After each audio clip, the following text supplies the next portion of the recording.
Assalamualaikum warahmatullahi wabarakatuh. Are you all my friend? Welcome to see you again on the El Capasa channel. So on Thursday, August 9, 2022, as reported by Tempo.co media that National Police Chief General Yulistio Sigit Prabowo has dismissed Inspector General Verdi Sambo from this position as head of the Propam Division at the National Police Headquarters Jakarta, Monday, 18 July 2022. Deputy Chief of Police Commissioner General Gatot Edi Pramono will be responsible for carrying out his duties as head of the Propam Division. National Police Chief General Listio Sigit Prabowo announced Inspector General Verdi Sambo as a suspect. The former head of the profession at the Security Division is suspected of killing his aide, Brigadier J. Al Nofriansah Yosua Huta Barat. Verdi was threatened with the death penalty. The FS ordered them to carry out an scenario as if a shortcut occurred at the FS residence in Duren 3, said the head of Criminal Investigation Unit, Komjen Agus Andrianto, at a press conference at the National Police Headquarters Thursday, 9, 2022. For his role, Verdi Sambo treated with article subsidiary in conjunction with article of the Criminal Code with a maximum criminal sentence of death penalty, life imprisonment. Jadi kawan-kawan semua, I convert in Indonesia ya.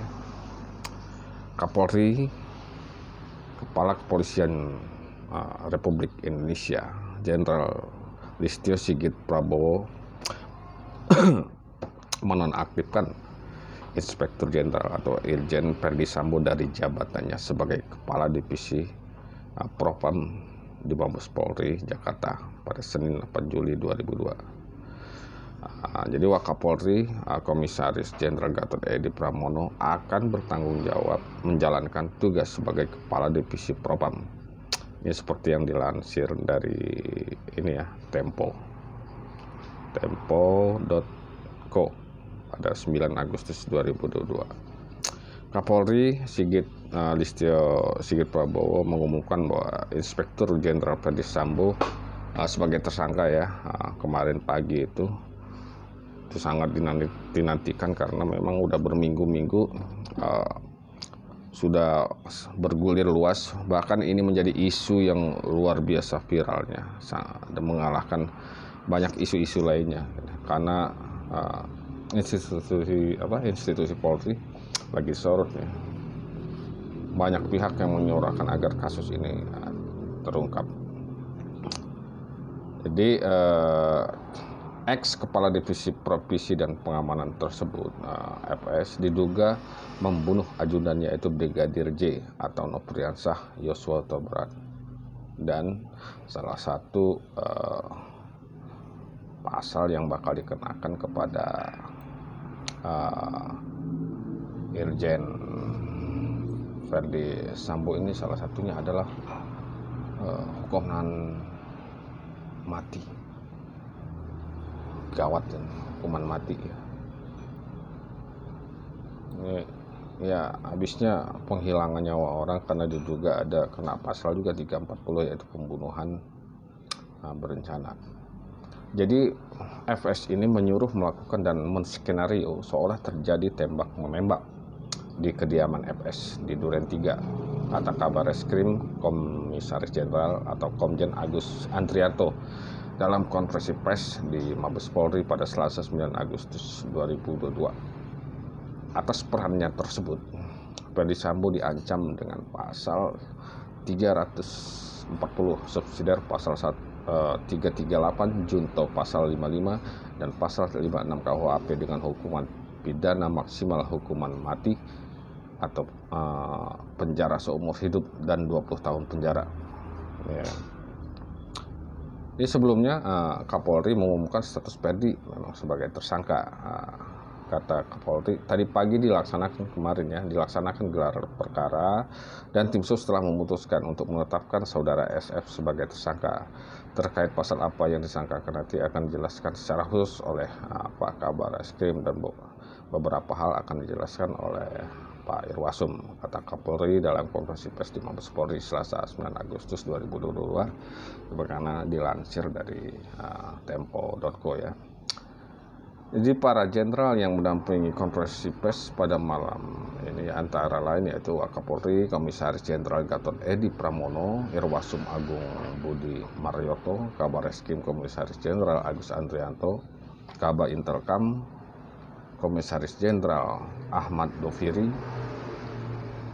dan Kobrimob Komisaris Jenderal Anang Revandoko, dan Kepala Divisi Hubungan Masyarakat Inspektur Jenderal Dedi Prasetyo. Jadi sebelumnya kasus ini mencuat ketika terjadi diduga ada karena baku tembak antara Brigadir J dan Barada E ya pada 8 Juli 2022. Dan menurut versi dari polisi, Brigadir J diduga melecehkan Putri Chandrawati, yakni istri dari Ferdy Sambo yang berada di kamar rumah singgahnya di Komplek Polri Duren 3 Jakarta. Bayangin ini di Komplek Polri loh. Kalau memang benar terjadi dugaan, cuma memang nanti setelah pelimpahan ini Kapolri memang ini ya fokus karena sudah dipanggil Presiden agar kasus ini dibuat secara terang-benderang, tidak ada yang ditutup-tutupi dan dijalankan secara profesional. Jadi memang akibat dari kasus ini juga puluhan perwira tinggi dan menengah di Mabes Polri termasuk di bawahnya jajarannya itu dilakukan mutasi karena ada dugaan tidak profesional, terutama pada saat melakukan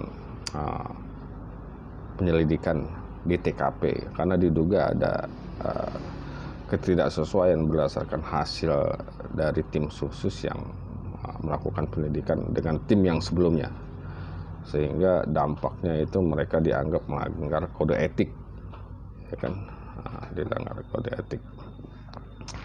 Jadi saat itu Putri Chandrawati berteriak dari dalam kamar, lalu Baradae mendatangi sumber suara. Brigadir J ini diduga menembak lebih dulu, kemudian dibalas oleh Baradae hingga akhirnya tewas dengan sejumlah luka tembak ya, dengan sejumlah luka tembak. Jadi kemudian setelah terjadi tembak menembak itu ya kan, jenazah dari Brigadir J kemudian dibawa dan dilakukan otopsi di Rumah Sakit Kramat Jati. Setelah itu jenazah dikirimkan ke Jambi. Nah, di sana di mana di kampung halaman dan kediaman orang tuanya tinggal. Tapi ini pihak keluarga memang sepertinya kayak curiga dengan kematian ini, kayaknya nggak wajar, makanya mereka menuntut agar ini dilakukan otopsi lagi. Saat itu memang pihak keluarga diminta untuk tidak membuka peti mati, jadi agak aneh ya. Kita kena harus ngelihat nih keluarga kita memang untuk terakhir kalinya, kenapa nggak ada dibolehkan? Walaupun akhirnya petugas kepolisian di sana memperbolehkan untuk membuka peti tersebut. Jadi pihak keluarga Brigadir J merasa curiga atas kematian Bintara Polri itu lantaran terdapat luka-luka yang mereka anggap janggal. Dan kuasa hukum keluarga pun melaporkan masalah ini dengan bukti foto luka-luka pada jenazah dan bukti digital yang ditunjukkan ke Barreskrim. Ini Kapolri telah membentuk tim khusus internal dengan menggandeng pihak eksternal yaitu Kompolnas, Komisi Kepolisian Nasional, dan Komisi Hak Asasi Manusia atau Komnas HAM.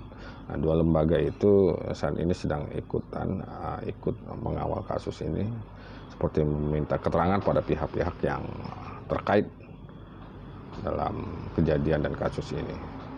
Nah, jadi Baradae belakang ini memang merubah keterangannya ya soal keterlibatan dia dalam kasus tersebut. Melalui pihak pengacara, Baradae mengajukan diri sebagai justice collaborator. Dalam kasus ini Baradae ditetapkan sebagai tersangka pembunuhan terhadap Brigadir J. Ajudan Inspektur Jenderal Ferdi Sambo itu dikenakan pasal 338 Junto, pasal 55 dan 56 KUHP soal pembunuhan dengan sengaja. Jadi kawan-kawan sekalian, harus kasus ini memang harus dikawal terus ya. Ini saking luar biasanya, akhirnya ini memang menjadi viral dan menjadi pusat perhatian, sehingga internal Polri sendiri berbenah dan melakukan tindakan cepat, sehingga setelah sangat ramai, sangat viral, akhirnya dengan keprofesionalan mereka akhirnya sudah dilakukan tindakan-tindakan di mana ada beberapa pihak yang diduga ada keterlibatan, merubah TKP itu akhirnya dimutasi ya. Jadi kalau istilah meminjam istilah salah satu pengacara yang menangani perkara ini, bahwa ini seperti orang yang tenggelam dalam lumpur. Bagaimana dia menyelamatkan dirinya sendiri saat itu? Ini analoginya begitu. Jadi Polri melakukan penyelidikan di mana oknum-oknum anggotanya, perwira tingginya itu diduga memang tidak profesional. Jadi mereka berusaha menyelamatkan lembaga ini karena ini sudah viral. Jadi mudah-mudahan kita doakan kasus ini cepat ada progres yang bagus, dilimpahkan dari kepolisian kepada kejaksaan, sehingga akhirnya nanti di proses meja hijau kita pantau bersama seperti apa. Oke, terima kasih, thank you for watching, sudah menonton. Jangan lupa like dan subscribe. Oke, assalamualaikum warahmatullahi wabarakatuh.